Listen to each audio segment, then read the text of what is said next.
Everyone, good morning সবাইকে। তোমরা সবাই কেমন আছো? আশা করছি ভালো আছো, আর আমিও কিন্তু খুব ভালো আছি।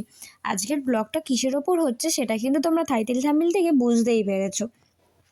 তো চলো ব্লগটা দেখতে থাকো, আশা করছি তোমাদের কিন্তু খুব ভালোই লাগবে। আজ রবিবার, রথযাত্রা আছে, আর এখন কিন্তু প্রায় 9টা বাজে। তো দেখো আমি কিন্তু রান্নাবান্নাটা সকাল সকাল করেই নিয়েছি, করে নেওয়ার পরেই কিন্তু এই কাজগুলো করছি। রান্না করার ভিডিওটা কিন্তু আমি আর সকালে দেখাতে পারিনি, কারণ আমার তখন ফোনে চার্জ ছিল না, তো তাই জন্য ভিডিওটা আর করা হয়নি। তো দেখো সকাল আমি কিন্তু 6টার সময় ঘুম থেকে উঠেছিলাম, উঠে রান্নাবান্না করে নিয়ে তারপর তোমাদের দাদাভাইকে ঘুম থেকে তুলে চা দিয়ে ওকে পাঠিয়ে দিয়েছি রান্নাঘরে।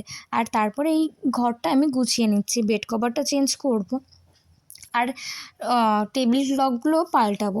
তো সেটা কিন্তু ফার্স্টেই আমি তোমাদেরকে দেখিয়েছি। দেখো তোমাদের সঙ্গে কথা বলতে বলতে কিন্তু অনেকটা কাজই আমার এগিয়ে গিয়েছে, আর এই কাজগুলো কিন্তু করতে একটু দেরিই হয়, কারণ এই যে খোলা পরানো এইগুলো কিন্তু অনেকটা দেরি হয়, আর এতটা ধৈর্য কিন্তু আমার নেই। তাই তোমাদের দাদাভাইয়ের কাছে ওই কাজটা দিয়ে দিলাম, দিয়ে কিন্তু আমি বেড কভারটা চেঞ্জ করে নেব। আর দেখো তোমাদেরকে একটা নতুন জিনিস শেয়ার করি। কেউ কি তোমরা এমন আছো যে খাটের ওপরে পাখা নিয়ে ঘুমাও? এটা কিন্তু তোমাদের দাদাভাইয়ের আছে। খাটের ওপরে মাথার কাছে ওই পাখাটা নিয়ে না ঘুমালে নাকি ওনার আবার ঘুম আসে না। আর তারপর দেখো বেড কভারটা গুছিয়ে আমি গিয়েছি জামা কাপড়গুলো কাচবো বলে, আর দেখো বিছানাটা কিভাবে রেখে দিয়েছে। তারপরে কিন্তু জামাকাপড় কাচার পরে খুব কষ্ট হয়ে যাচ্ছিলো বলে ভিডিওটা আর কন্টিনিউ করতে পারিনি। খাওয়া দাওয়া করে একটা ঘুম দিয়েছিলাম, আর ঘুমের পরে সন্ধেবেলা উঠে এইগুলো কিন্তু গুছিয়ে নিচ্ছি জামাকাপড়গুলো। আর দেখো সারা ঘর কিন্তু জামাকাপড় মেলা আছে, কারণ শুকানোর কিন্তু একটুও হয়নি। দুপুরের দিকে কিন্তু অনেকটাই বৃষ্টি হয়েছিল, তোমরা কিন্তু সেটা সবাই জানো। আর ওপরেও অনেক জামাকাপড় মেলে দিয়েছি, আর এই জামাকাপড়গুলো দড়ি টাঙিয়ে কিন্তু ঘরের মধ্যেই মেলতে হয়েছে। জানি বাজে লাগছে, তাও কোনো উপায় নেই, কি করব। আর আলমারিতে জামাকাপড়গুলো গোছাতে গিয়ে দেখো এই টিফিন বক্সটা বেরিয়ে আসলো। এটা কিন্তু মশলা রাখার, খুব সুন্দর, অল্প দামে কিন্তু আমি এই জিনিসটা পেয়ে গেছি অনলাইনে। একটা ইউজ করছি আর একটা রেখে দিয়েছি, যখন আবার ওটা ভেঙে যাবে তখন এটা ইউজ করব বা অন্য কোনো কাজে লাগবে, তাই জন্যে। এটা মনে হয় প্রায় 100 টাকা মতো নিয়েছিল দুটো বক্স, খুব শক্তপোক্ত আর খুব ভালো কিন্তু মশলা রাখার জন্যে। তো দেখো তারপরে আমি জামাকাপড়গুলো গুছিয়ে আমি নিজেও কিন্তু একটু রেডি হয়ে নিচ্ছি, আর এটা মনে হয় সবাই করে। প্রত্যেক দিন সন্ধ্যেবেলা কিন্তু এই কাজটা আমাকে করতেই হবে। আগে কিন্তু আমি এগুলো করতামই না, কিন্তু এখন অনেকটাই অভ্যেস হয়ে গেছে। ঘুম থেকে উঠে রেডি না হলে একটু ভালো লাগে না, যেন কেমন একটা লাগে। আর এই যে নাইটিটা পরে আছি এটা কিন্তু আমার মা দিয়েছিল।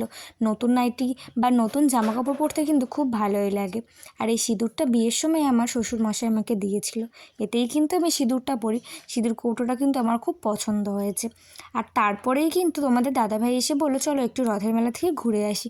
তো তাই জন্য ঝটপট রেডি হয়ে নিলাম। আমাদের এখানে কিন্তু মানে আমার শ্বশুরবাড়ির এখানে কিন্তু রথটা থাকে, কিন্তু মেলা কিন্তু হয় না, তাই জন্য একটু বাদুড়িয়ায় গিয়েছিলাম ঘুরতে। আর বাদুড়িয়ায় দেখো রথের মেলা কিন্তু প্রচুর লোক হয়, আর এর আগেও আমি কিন্তু অনেকবার এসেছি, এই প্রথমবার তোমাদের দাদাভাইয়ের সঙ্গে আসলাম। আর এখানে দেখো একটা মেহেন্দির মতন কি যেন একটা আছে, তো সেটা কিন্তু সবাই করছিল, তাই দেখে আমিও একটু করতে বসলাম। কিন্তু এটা কিন্তু একেবারে খুব বাজে জিনিস, কারণ এটা কিন্তু দেখতে খুব সুন্দর হলেও হাতে কিন্তু আমার প্রচণ্ড মানে অ্যালার্জি বেরিয়ে গিয়েছিল, আর কেমন একটা পোড়া পোড়া মতো হয়ে গিয়েছিল, খুবই জ্বালা করছিল। তোমরা কিন্তু কেউ এই জিনিসটা করো না। পুরো হাতটা মিলিয়ে কিন্তু 10 টাকা নিয়েছিল, খুব বেশি টাকা না, যার জন্যে আমি করেছিলাম। আর দেখো তারপর এটা হলো, আর তারপরে পরের দিন সকালে কিন্তু জলে হাত ধুচ্ছিলাম যখন, সব কিন্তু উঠেই গিয়েছিল, বাট দেখতে কিন্তু খুব সুন্দর লাগছিল, এটা কিন্তু মানা যায়। তো তারপর দেখো এইগুলো করে নিলাম। আর মেলায় গিয়ে কিছু খাবো না, এটা কি কখনো হতে পারে? তাই একটু ঘুগনি খাচ্ছিলাম, তারপরে একটু ভুট্টা খেলাম, আর তারপরে কিন্তু একটু আইসক্রিম খেয়ে নিচ্ছিলাম। ফুচকাটা আর খাইনি, পাঁপড় ভাজা জিলিপি নিয়ে বাড়ি চলে এসেছিলাম। আর তোমাদের দাদাভাই কিন্তু খেয়েছিল, তোমরা যেন কেউ ভেবো না একা একা আমি সব কিছু খেয়েছি, ও ভিডিও করছিলো বলে ওকে আর দেখানো হয়নি। আর তোমাদের দাদাভাই রাত্রে ডিনারে কিন্তু রুটি আর তরকারি খাবে, আর আমি খাবো বিরিয়ানি। আসার সময় বিরিয়ানিটা আমি কিনে নিয়ে এসেছিলাম।